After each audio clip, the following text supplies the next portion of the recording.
Պարոն Գրիգորյան, ամիսներ առաջ թիմ ընտրությունների շուրջ ամբողջ հանրապետությունը կենտրոնացած էր Գյումրիի վրա եւ Գյումրիի շուրջ, այսպես ասած, ու նաեւ հենց ձեր անունի շուրջ էր այդ աղմուկը։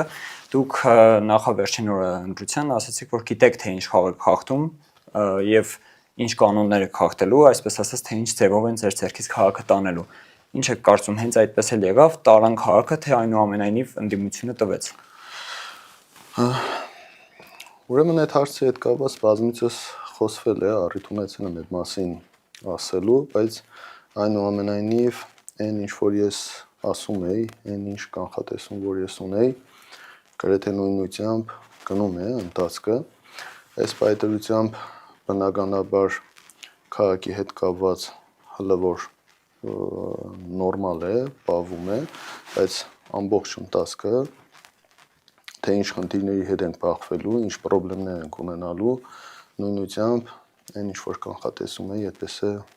եղավ։